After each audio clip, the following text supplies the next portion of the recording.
election yard here following the 2025 Virginia election, and I'm in all white today after Labor Day, committing a serious fashion faux pas because we need to perform an autopsy. Now, this is no regular autopsy. This is an autopsy on the Virginia Republican Party's campaign. We're going to get into why exactly they lost. Now, for those of you who have not been paying attention, A, what are you doing on this channel? And B, we'll fill you in. The Democratic Party of Virginia swept the board on Tuesday night, November 4th. In the Commonwealth of Virginia, they won the governor's race. They won the lieutenant governor's race. They won the attorney general's race, which people thought that they weren't going to win. And they greatly expanded their majority in the House of Delegates to their biggest majority in decades. Democrats won up and down the ballot in Virginia. It got pretty ugly for the GOP. So we're going to pull this thing apart. We're going to look at exit polls. We're going to talk about other things that came up in the campaign and try to give you a sense for why things went the way they did. So in order to perform any good autopsy, you got to get your gloves on. And, any autopsy that you see on TV, for example, they seem to be in really dimly lit rooms. So why don't we dim the lights a little bit? Yeah, nice and spooky. So just to begin this, Winsome Earl Sears, the Republican nominee for governor, she is the outgoing lieutenant governor. She will not be the governor because she lost to Abigail Spanberger by about 15 points. She ran an awful campaign. I said on election night that I think it was one of the top 5 worst campaigns that I've ever seen in American politics. I still maintain, and this is going to be a hard one to beat, I still maintain that Martha Coakley, Massachusetts special election in 2010 against Scott Brown, I still maintain that was the worst campaign I've ever seen anybody run. But Winsome Sears, she was never really in position to win, but her campaign was just really, really bad. You look at the things that they focused on in the campaign, her persona on the campaign trail, and then how she did in that debate in early October against Spanberger. It was really just a combination of things that led to her campaign failing, in addition to a lot of the national issues that came up. All of this just weighed very, very heavily on the Republican Party. We will get into this. But the first thing we're going to do in this electoral autopsy is we're going to look at the exit polls. So we looked at the CNN SSRS exit poll from Virginia on election night. There is a lot of information in here that is really damaging to the Republicans. There's a lot in here that just point after point, it was all just bad news for the GOP. Like, there was basically nothing in there that they can point to and say, oh yeah, that's really good. Yeah, so we're going to go through some of the key points here. So the first one, this is the gender gap in the exit poll. So not really a surprise that Winsome Earl Sears wins the male vote. This was 42-58 for males for Winsome Earl Sears. But just look at this, the females. You had 2 female candidates. So either way, you knew you were going to get a female governor in the Commonwealth of Virginia. And by the way, I can't tell you how many times watching the different channels on election night, I heard, we have a projection in the state of Virginia. Now, we are not the state of Virginia. We are the Commonwealth of Virginia. But anyway, 65-35. Abigail Spanberger won the female vote by 30 points. Pretty hard to overcome that no matter who you are. But let's break this out further. We've got a racial split here. The white vote went to Winsome Earl Sears. Again, not super surprising that the white vote in a place like Virginia is going to break for the Republicans. But it was only 53-47, so pretty narrow. But then look at the minority vote. You had an African-American nominee for governor on the GOP side, and only 8% of black voters voted for Winsome Earl Sears. 92% voted for Abigail Spanberger. And then the Latino vote. Now, the Latino vote, this was something Democrats were really, really concerned about after 2024, because in those exit polls, it looked like Latinos nationally were starting to drift towards the Republicans. I believe Kamala Harris only won the Latino vote by about 6 points. nationally, according to those exit polls a year ago. Well, look at this. The Latino vote went 2-1 for Abigail Spanberger. And if you look at the exit polls in New Jersey too, where Mikey Sherrill won that governor's race, the splits are very similar. Now, granted, there is a greater Latino voting bloc as a percentage of the overall electorate in New Jersey than in Virginia, but the numbers in New Jersey are very similar to this. So I think just as an overall trend for Republicans in the U.S., it looks like the Latino vote, at least for now, is starting to shift back to the Democrats, which is going to be a problem for them if they can't reverse that course. So we keep going. Now here's the age split. Every single demo, in terms of age, every age demo went for Abigail Spanberger. They got less Democratic as you went on, but again, Spanberger won every age demo. Pretty much speaks for itself. The youth vote, now this is another thing, that after 2024, Republicans were saying, you know what, Gen Z is starting to become more conservative. Well, guess what? 18 to 29, they voted 70 to 30 for Spanberger. And you can, I took the glove off, I couldn't do it anymore. You can look to places like HD 41 out in Blacksburg, Southwest Virginia. That's home to Virginia Tech.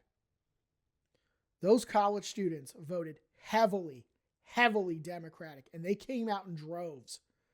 And not only did that help Spanberger win the end of the day, that actually had a direct impact on the Democrats flipping a House of Delegates seat out there.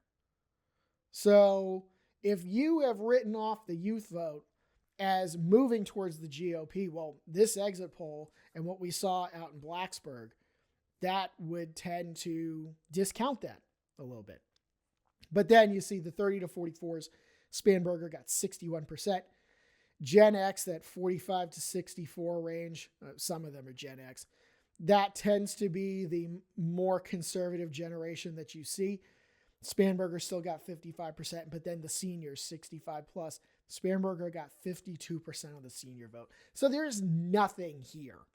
If you are a Republican looking at these numbers along the bottom, there is nothing here that you can look at and say, oh, that's a good thing for us. No, it's all terrible.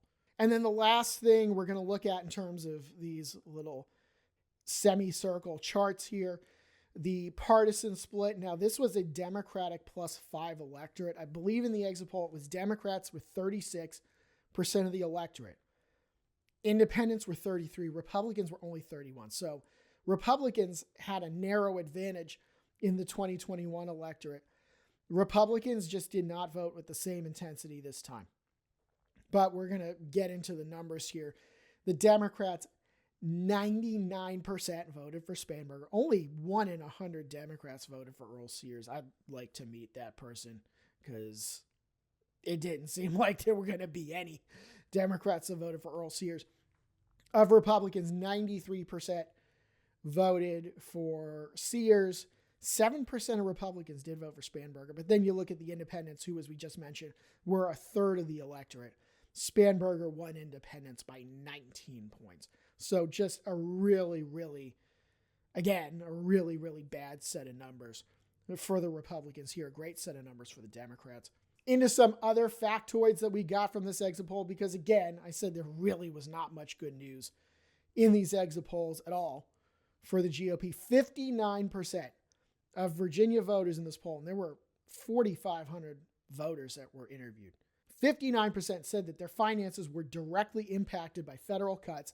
And of those people, 69% voted for Abigail Spanberger. That is really tough to overcome something like that. Because then you're saying, things in this country aren't too good. My financial situation has been impacted, and I am voting against the party in power. That's what that says. Then we move further on. 64% said that they were negative on the direction of the country.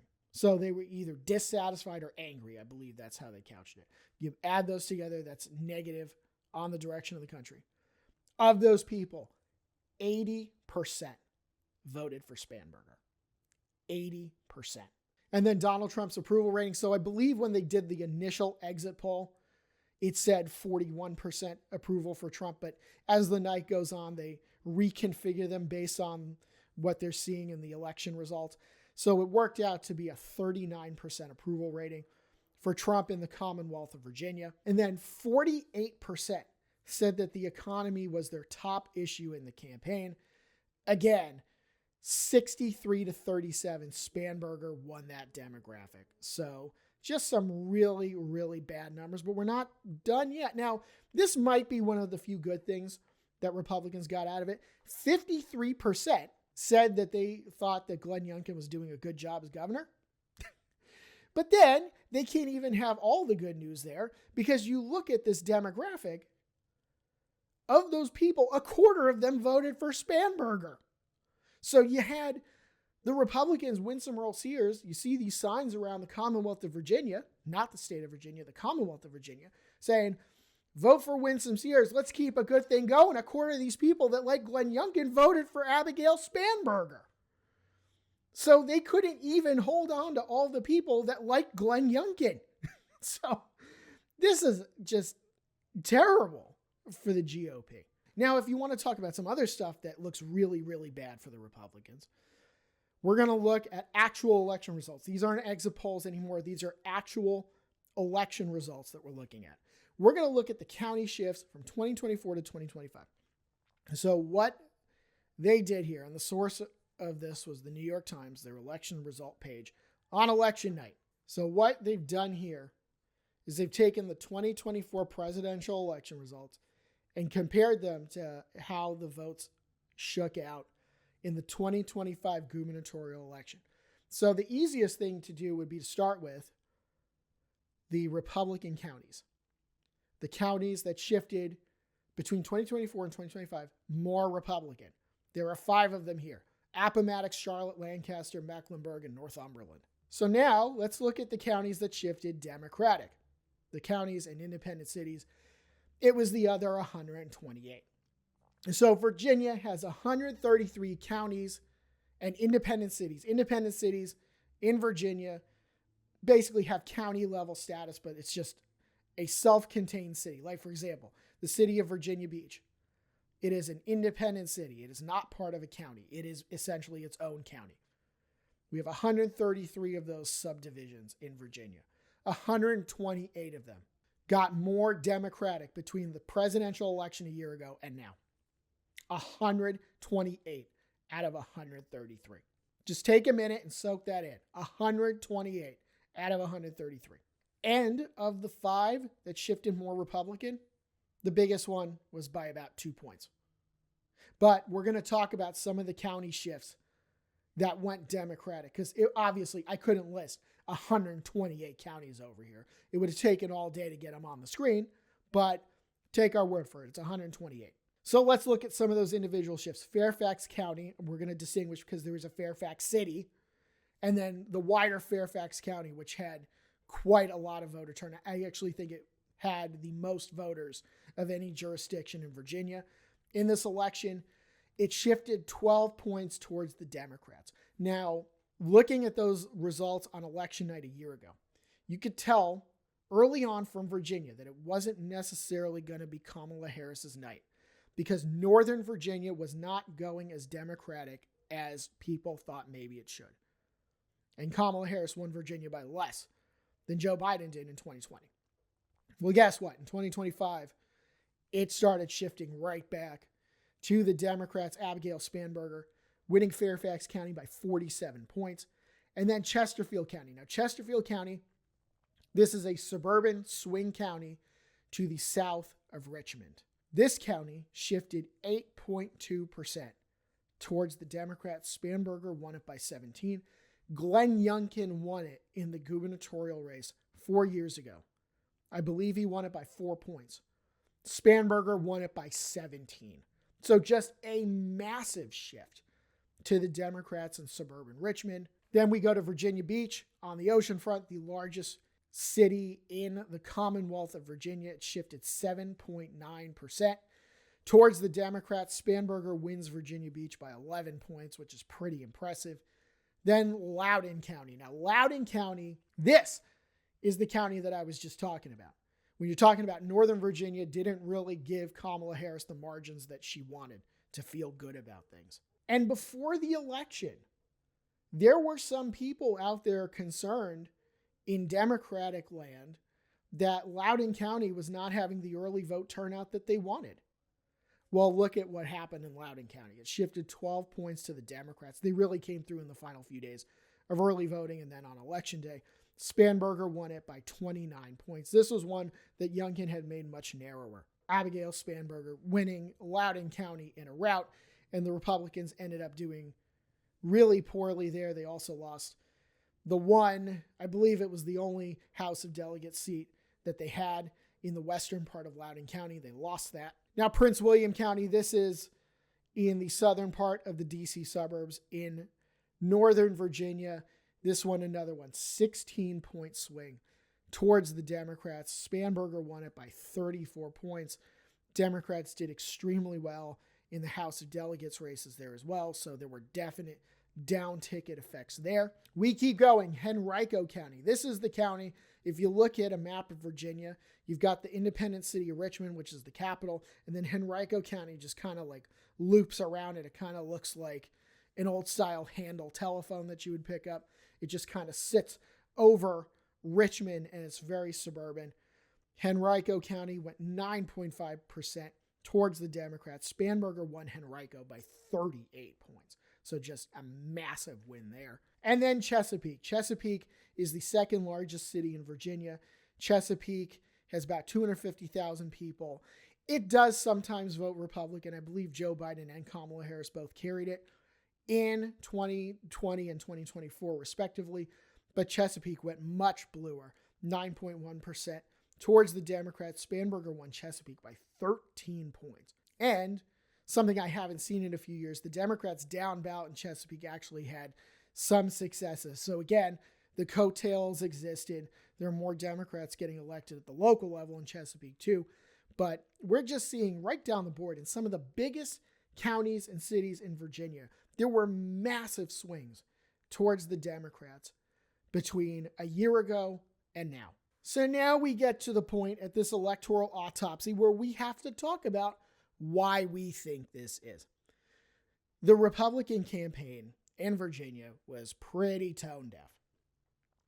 One of the things that I mentioned in the final thoughts video that was put out a couple of days before the election, I asked myself, when was the last time that I saw a Winsome Earl Sears or any Republican ad about the economy? Well, in terms of Winsome Earl Sears, I literally cannot remember one. I remember lots of Winsome Earl Sears ads about Jay Jones's text messages. I remember a bunch of them about transgender people in girls' locker rooms. I did see a few local Republicans running for the House of Delegates where they talked about eliminating the car tax and the grocery tax. I did see that. But from the top of the ticket, when was the last time I saw a Winsome Earl Sears ad that was about the economy, which you just saw was the top issue of a plurality of Virginia voters? I'm here and I don't remember a single one. I don't remember a single one. Not just in the last month of the campaign, but throughout the campaign. I literally don't remember any. So to this point, the Republicans in Virginia, they bet on the wrong issues. Now in 2024, you did see some of the rhetoric against transgender people that did hurt the Democrats in certain places in that election. They definitely went to that in Virginia.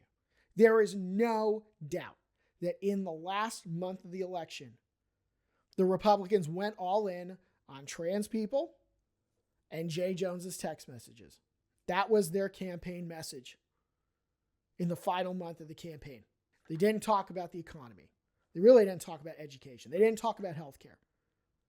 They bet on the wrong issues. They bet on issues not only that people didn't care about, but it seems, based on what we've seen in the exit polls, that people were probably in some respect a little turned off by, that this is what they were focusing on. And you can say that clearly voters didn't care about Jay Jones's text messages because he got 53% of the vote. It wasn't actually even all that close at the end of the day. But this is what the Republicans went all in on. If those text messages don't happen, maybe there's something else that they focus on instead, or it's just exclusively about trans people and girls' sports. Maybe that's what it is.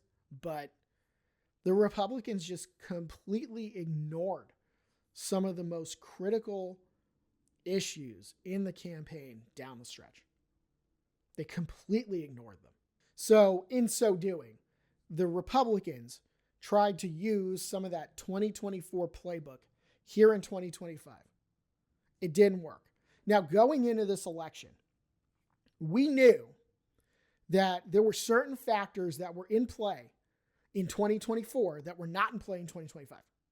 So, for example, in 2024, there was an unpopular Democratic president, Joe Biden. People wanted change. People said, the economy's not doing too great. We got to get somebody else in there. So more people voted for Trump and he won the election. Well, guess what? Now Donald Trump is the president. He's almost a year into his second term. The economy's still not doing great, despite what people tell you. The economy is still perceived as not doing great. And the Republicans basically tried to run away from it. They didn't talk about it at all. So this playbook that they use going to some of these social issues and talking at some length about abortion as well, abortion really wasn't as big of a factor in this race on the Republican end as trans people and girls sports was. But this is what they talked about. They tried to use last year's playbook this year. And clearly, it did not work. You can't run a campaign in which a lot of people up and down the Commonwealth of Virginia care about the economy, affordability, cost of living, taxation. You can't run a campaign that largely ignores those issues and expect to win. I think people wanted to hear from the Republicans what their strategy was going to be on the economy, what they were going to do to lower costs. I think people wanted to see that in the ads rather than this singular focus on either the text messages or trans people in girls' locker rooms. They wanted to hear about what a Winsome Earl Sears administration, what a Republican government in Virginia was going to do about the economy. And keep in mind, you got a federal shutdown going on. And in this federal shutdown, a lot of people in Virginia, particularly Northern Virginia, but other parts of the Commonwealth too, have been furloughed or have lost their jobs. And their finances have been impacted. 59% in that exit poll said that their finances were impacted. And the Republicans basically just didn't address this. So I don't know how they could have expected to win when they weren't addressing the one thing that people most wanted an answer to. But before we wrap up this political autopsy on the Virginia GOP, I want to talk about this too. Why did the opinion polls underestimate Democrats? Well, there are a couple things that happened. One of the things that happened was in, let's say, mid-October, because I would check the latest polls maybe every other day. And I noticed there was a stretch there in the middle of October where there were probably about 5 out of the 6 new polls that had come out in the governor's race were sent out by Republican pollsters or they were Republican internal polls. And they painted a picture of kind of a close race in some cases. You may remember this happening in some races in 2022. We called it flooding the zone back then in 2022. You may have noticed this.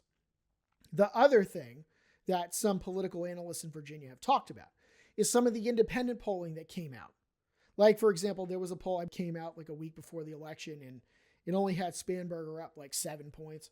I may be getting the pollster wrong, but there was definitely one that only had her up 7, another one that had her up about 9. I think what was going on, per these other analysts that were looking deeper into the crosstabs, was that these pollsters were weighting towards electorates that were more Republican than what we ended up having. They were either weighted towards the 2021 electorate, and clearly the electorate this time was more Democratic, or to the 2024 electorate, which had Donald Trump on the ballot. And Donald Trump is right about one thing. When Trump isn't on the ballot, things don't go as well for the Republicans in this era. That actually is true. And we saw it again in Virginia. Republicans just did not turn out to vote. Democrats were far more motivated. And there were signs for months. Even if you looked into the crosstabs of these polls, there were signs if the pollster asked questions like, are you really enthusiastic about voting or are you not enthusiastic? Consistently throughout the campaign, Democratic voters were more enthusiastic about getting out to vote than Republicans, sometimes by significant margins. And this is why it was foolish for some of these pollsters, who are normally very reputable, to wait towards a 2021 electorate that just wasn't going to materialize in this election. I believe it was like an R+2 or R+3 electorate in 2021. Well, it was a D+5 this time. So the electorate got significantly more Democratic. But some pollsters accounted for that and some didn't. And, maybe there's a tendency in a campaign when you see a poll that comes out that shows Abigail Spanberger up like 14 points, you'll say, well, that's a little bit of an outlier, just throwing in the averages. Well, those polls were actually right. Those polls didn't miss. So maybe you have to look at their methodology going forward, because Virginia, we're going to have more races coming up in 2026. They're going to be very important. But I think just in terms of final thoughts, it's really important to understand the reasons why the Republicans lost this election. There were a number of factors. Some of it was above them. Some of them were federal government. Their party owns a lot of that. Virginia Republicans, not necessarily. But Winsome Earl-Sears herself ran a bad campaign. The Republican Party of Virginia as a whole ran a bad campaign. They didn't focus on the things that people wanted to talk about. They didn't focus on the things that people wanted answers to. And at this point, I think saying that is pretty undeniable. Because you look, Abigail Spanberger winning by 14 or 15 points.